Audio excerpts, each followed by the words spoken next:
Welcome to కైటివ్ media. Telangana రాజకీయాల్లో గత కొన్నాళ్లుగా నివురుగప్పిన నిప్పులా ఉన్న ఫోన్ ట్యాపింగ్ వ్యవహారం ఇప్పుడు ముగింపు దశకు చేరుకుంది.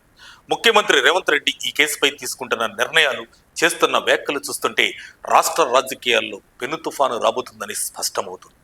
ఢిల్లీ పర్యటనలో ఉన్న రేవంత్ రెడ్డి ఫోన్ ట్యాపింగ్ కేసుపై సంచలన వ్యాఖ్యలు చేశారు. దర్యాప్తు దాదాపు పూర్తయింది. తప్పు చేసిన వారు ఎంతటి వారైనా ఏ హోదాలో ఉన్నా వదిలే ప్రసక్తే లేదని ఆయన హెచ్చరించారు. ఈ వ్యాఖ్యలు ఇప్పుడు ప్రతిపక్ష నేతల్లో వణుకు పుట్టిస్తున్నాయి. గత ప్రభుత్వంలోని పెద్దల కనుసన్నల్లోనే ఈ అక్రమ ట్యాపింగ్ జరిగిందని ప్రభుత్వం గట్టి నమ్మకంతో ఉంది. సిట్ విచారణలో ఇప్పటికే కీలకమైన డిజిటల్ ఆధారాలు, హార్డ్ డిస్క్లు మరియు సాక్ష్యాలు లభ్యమయ్యాయి.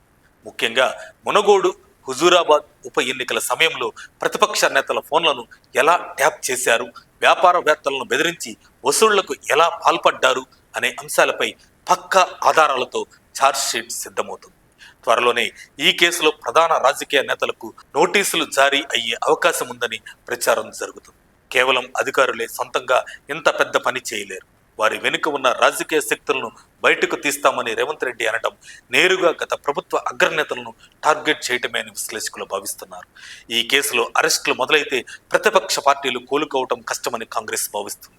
చట్టం తన పని తాను చేసుకుపోతుందని చెబుతూనే రాజకీయంగా కూడా ప్రత్యర్థులను దెబ్బకొట్టేందుకు రేవంత్ రెడ్డి ఈ అస్త్రాన్ని పొదును పెడుతున్నారు.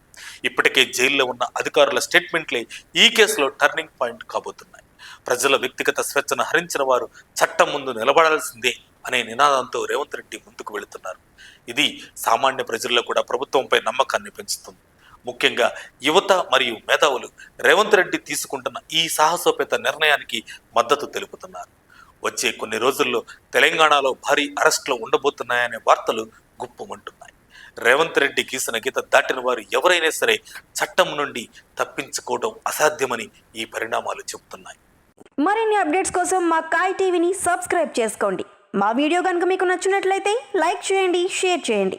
మీ విలువైన అభిప్రాయాలను కామెంట్ బాక్స్లో తెలియజేయండి.